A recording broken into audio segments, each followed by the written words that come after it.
Hi welcome to நிடில் thread designs. இந்த video இப்போ தான் நீங்கள் பார்க்குறீங்கன்னா சப்ஸ்கிரைப் பண்ணி வச்சுக்கோங்க. ஏன்னா நிடில் த்ரெட் டிசைன்ஸில் ஃப்ரீயாகவே ஆரி ஆன்லைன் கிளாஸ் எடுத்துக்கிட்டு இருக்கோம். உங்களுக்கும் கற்றுக்கணும் இன்ட்ரெஸ்டடாக இருந்துச்சுன்னா ஃபாலோ பண்ணுங்கள். இப்போ நம்ம வீடியோக்குள்ளே போகலாம். இன்றைக்கி என்ன ஸ்டிச்சஸ் பார்க்க போகிறோன்னா பானி ஸ்டிச் தான் பார்க்க போகிறோம். எப்படி பண்ணுறதுன்னு பார்க்கலாம் வாங்க. அதுக்கு டிசைன் வந்து ஐ மாதிரி போட்டு வச்சுக்கோங்க. நான் போட்டிருக்க மாதிரி போட்டுட்டு எப்பயும் போல் எண்ணில் ஒரு நாட் போட்டு ஸ்டார்ட் பண்ணுங்கள். குட்டி குட்டியாக செயின் ஸ்டிச் போடணும், அவ்வளோதான். இது மாதிரி நம்ம வரைஞ்சிருக்க ட்ராயிங் மேலேயே குட்டி குட்டியாக செயின் ஸ்டிச் போட்டு வந்திங்கன்னா பானி ஸ்டிச்சஸ் ரெடி ஆகிடும். இது வந்து எதுக்காக நம்ம யூஸ் பண்ணுறோன்னா ஒரு டிசைனில் ஃபில்லிங்காக இந்த ஸ்டிச் யூஸ் பண்ணுவோம். இதை வந்து வாட்டர் ஸ்டிச்சுன்னு சொல்லுவாங்க, பானி ஸ்டிச்சுன்னு சொல்லுவாங்க. இன்னொரு விஷயம் நான் உங்களுக்கு போட்டு காட்டும்போது அந்த ட்ராயிங் மேலே ஸ்டிச்சஸ் வரணும். ஆனால் நான் போட்ட ஸ்டிச்சஸ் வந்து ட்ராயிங் மேலே வரல, தனியாக வரதுனால அசிங்கமாக இருக்குது. நான் உங்கள் ரெண்டு விஷயமும் காட்டுறதுக்காக தான் இப்படி பண்ணியிருக்கேன். இன்னொரு விஷயம் வந்து நான் வீடியோ எடுக்கும்போது என் ஸ்டாண்ட் ஆடிக்கிட்டே இருந்துச்சு. ஸோ அதனால மாதிரி கூட நம்ம ஸ்டிச்சஸ் டைப்பாக வந்திருக்கலாம். ஓகேவா, நீங்கள் அதை மைண்ட் பண்ணிக்காதீங்க ப்ளீஸ். பட் நீங்கள் அந்த ட்ராயிங் மேலேயே ஸ்டிச்சஸ் போட ட்ரை பண்ணுங்கள். அப்படி போட்டு வந்தீங்கன்னா உங்களுக்கு ஒர்க் ஃபினிஷாக அழகாக இருக்கும். குட்டி குட்டியாக செயின் ஸ்டிச் போட்டால் போதும், அவ்வளோதான். இது வந்து எதுக்காக யூஸ் பண்ணுவாங்க சொல்லிட்டு, பானி ஸ்டிச்சஸ் வந்து ஃபில்லிங்காக யூஸ் பண்ணுவாங்க.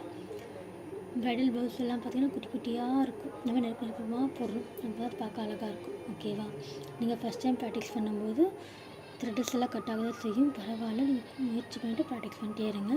நான் போடுற மாதிரி போடாதீங்க ப்ளீஸ். இது எக்ஸ்கியூஸ்க்காக தான். ஏன்னா அது ட்ராயிங் மேலேயே போட்டிங்கன்னா மட்டும்தான் அழகாக வரும்.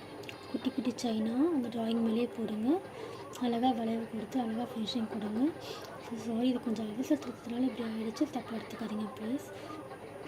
ஃபர்ஸ்ட் வந்து இந்த மாதிரி பெரிய ஐயா போட்டு ட்ரை பண்ணுங்கள். அதுக்கப்புறம் ஒரு வட்டத்துக்குள்ளே குட்டி குட்டி ஐயா வரைஞ்சி பார்த்து அதுக்கப்புறமா அதை ட்ரை பண்ணுங்கள். ஓகேவா,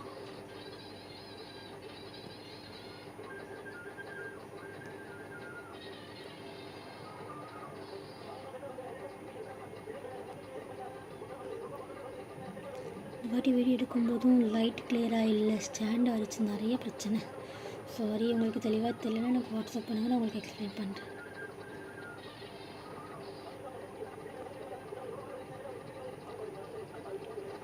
இது மாதிரி ஃபுல்லாக போட்டு ஃபினிஷ் பண்ணிக்கோங்க.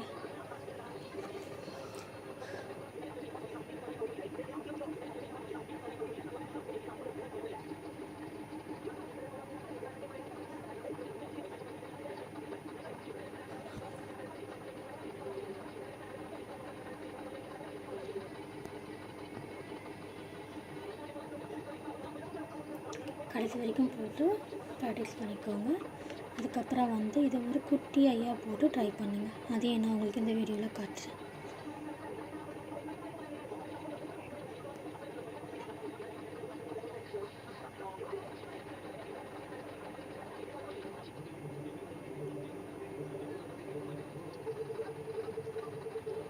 என்ன போட்டுக்கோங்க, பெரியதாக செய்யும்.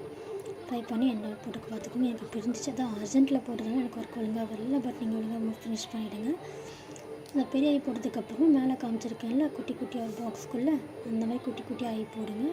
அதை போட்டு ப்ராக்டிஸ் பண்ணதுக்கப்புறமா சர்க்கிள்குள்ளே குட்டி குட்டியாக ஐ குட்டி குட்டியாக எடுக்காமல், கை எடுக்காமல் போட்டு நீங்கள் ப்ராக்டிஸ் பண்ணுங்கள். ரொம்ப குட்டியாக தான் செயின் ஸ்டிச்சஸ் போடணும். நீங்கள் பரவாயில்ல பொறுமையாகவே பண்ணுங்கள். இது கொஞ்சம் நூல் சிக்க தான் செய்யும், இருந்தாலும் பரவாயில்ல. ட்ரை பண்ணி பார்த்துட்டு எனக்கு ஃபோட்டோ ஷேர் பண்ணுங்கள்.